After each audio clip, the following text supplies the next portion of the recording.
Hello students, these are short answer type questions of your chapter 1 in short stories, and these questions contain 8 marks in your board examination. As you know, आपकी short story में से 8 number पूछे जाते हैं आपके board exam में। 3 question दिए होते हैं जिसमें आपको 2 के आंसर लिखने होते हैं और हर एक क्वेश्चन 4 नंबर का होता है, यानी 8 नंबर।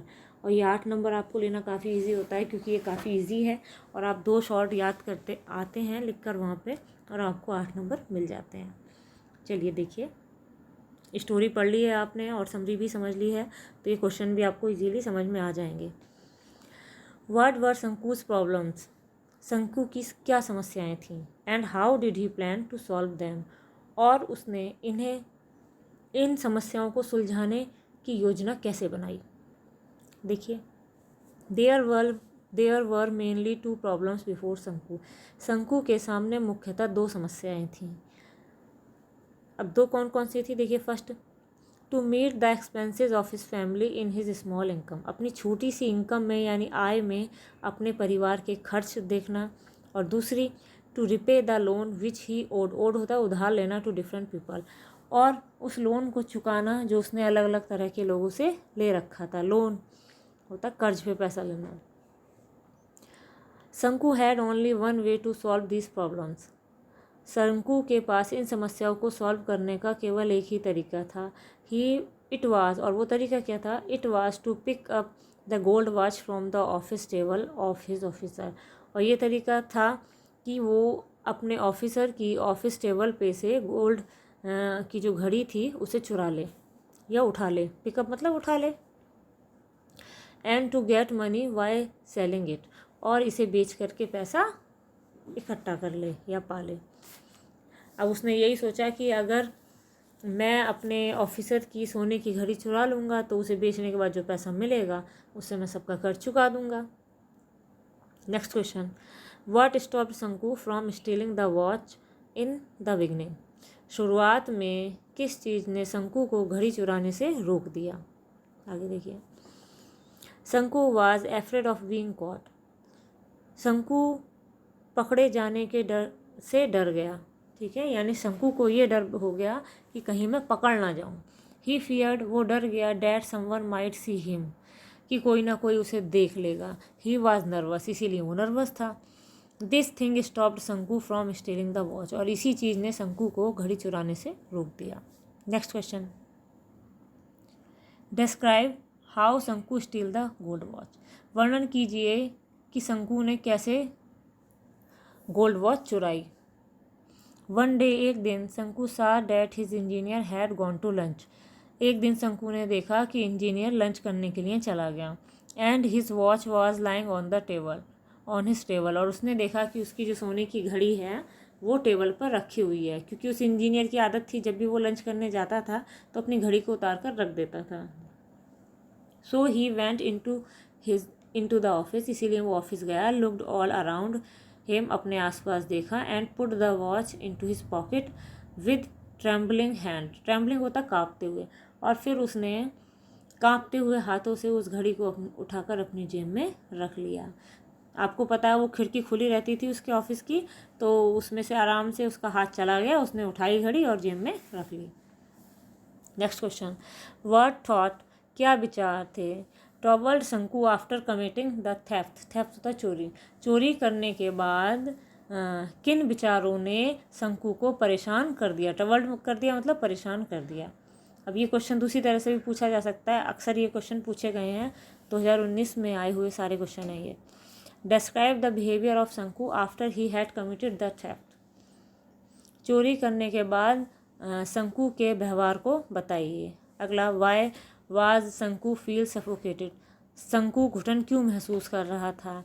व्हाट मेड शंकु put the watch back on the table, किस चीज़ ने शंकु को वो वॉच यानी वो घड़ी टेबल पे रखने के लिए मजबूर कर दिया। वाई वाज शंकु put the watch back on the table, या फिर ये कह सकते हैं कि शंकु ने घड़ी को वापस मेज पर क्यों रख दिया। आंसर देखिए, इंपॉर्टेंट क्वेश्चन है ये। आफ्टर कमिटिंग द थेफ्ट, चोरी करने के बाद, शंकु फियर्ड, शंकु डर गया, डैट कि somebody had seen him, stealing the watch, कि किसी ने उसको घड़ी चुराते हुए देख लिया। He would have inform the watchman at the gate. अब वो सोच रहा है कि जिसने भी उसे देखा होगा वो गेट पर वॉचमैन को ये सूचना दे देगा। ही वुड बी डिसमिस्ड, और फिर क्या होगा कि उसे डिसमिस कर दिया जाएगा। दीज थॉट्स ट्रबल्ड शंकु वेरी मच। अब ये जो है विचार शंकु को बहुत ज़्यादा परेशान कर रहे थे। सो इसीलिए he put the watch back on the table, इसीलिए उसने वो घड़ी वापस टेबल पे रख दी। Next question, Shanku was essentially an honest man. Shanku वास्तव में क्या था, एक ऑनेस्ट मैन था। Do you agree with the statement, क्या आप इस कथन से सहमत हैं। Give reason in support of your answer. ठीक है, इस आंसर के मतलब अपने जो आंसर के सपोर्ट में तर्क दीजिए। भाई ये कहा जा रहा है शंकु जो है मुख्यतः कौन था, एक ईमानदार व्यक्ति था। अगर आप इस चीज़ में हाँ करते हैं, यानी आप मानते हैं कि हाँ वो ईमानदार था, तो कोई तर्क दीजिए भाई। आंसर देखिए, I fully agree with the statement that Shanku was essentially an honest man. मैं पूरी तरह सहमत हूँ कि शंकु मुख्यतः एक ईमानदार व्यक्ति था। He stole the watch under compulsion of his poverty. Compulsion होता मजबूरी और पॉवर्टी होता गरीबी। उसने अपनी गरीबी से मजबूर होकर ही घड़ी को चुराया। What he could not keep it with him, लेकिन वह इसे अपने पास रख नहीं सका। And put back on the table of his officer, और उसने इसे अपने ऑफिसर की मेज पर वापस रख दिया। दिस एक्ट ऑल्सो शोज, और ये एक्ट बताता है या दिखाता है डैट ही वाज ऑनेस्ट, कि वह ईमानदार था। Next question, what made Shanku decide that he had no other choice but to steal the watch. क्या चीज़ ऐसी थी जिससे शंकु को ये निर्णय लेना पड़ा कि उसके पास घड़ी चुराने के अलावा कोई रास्ता नहीं है। क्वेश्चन ऐसे भी पूछा जा सकता है, वाई डिड शंकु स्टील द वॉच। शंकु ने घड़ी क्यों चुराई। आंसर देखिए, शंकु वाज इन हैवी डेब्ट। शंकु के पास बहुत सारा कर्ज था। His salary was 1 rupee per day only, और उसकी सैलरी प्रतिदिन 1 रुपये थी, यानी उसे 1 रुपये पर डे सैलरी मिलती थी। हिज डेब्ट amount was 22 rupees and 13 passage, और उसकी जो उस पर जो कर्ज था वो क्या था, 22 रुपये और 13 यानी 13 पैसे। He was in need of some more money for his family, और उसे अपने परिवार के लिए भी और धन चाहिए था, मतलब परिवार के पालन पोषण के लिए भी चाहिए था। ठीक है, और ये तो था ही था। So he decided to steal the gold watch, इसीलिए उसने गोल्ड वॉच चुराने का निर्णय लिया। As he had no other choice, क्योंकि उसके पास दूसरा कोई रास्ता नहीं था। नेक्स्ट देखिए, वाई डिड शंकु कर्स हिमसेल्फ। शंकु ने अपने आप को क्यों कोसा। When Shanku came to know that his wife was pregnant again.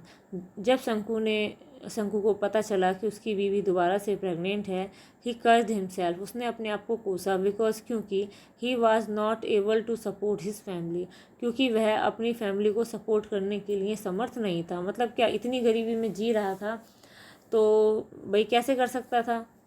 His income was only 1 rupee per day, उसकी इनकम क्या थी, पर डे 1 ही रुपये थी। और क्या होता, आप इसमें ये भी लिख सकते हैं, and it was burden for him, और ये उसके लिए क्या था, एक बोझ ही था। मतलब फैमिली में उसके 2 बच्चे ऑलरेडी थे, और एक बच्चा अगर और हो जाता, मतलब होगा, जो भी दिखाया गया हमारी स्टोरी में, तो इससे क्या है भाई, बर्डन बढ़ेगा उसका, तो दिक्कतें आएंगी। इसलिए शंकु ने अपने आप को कोसा।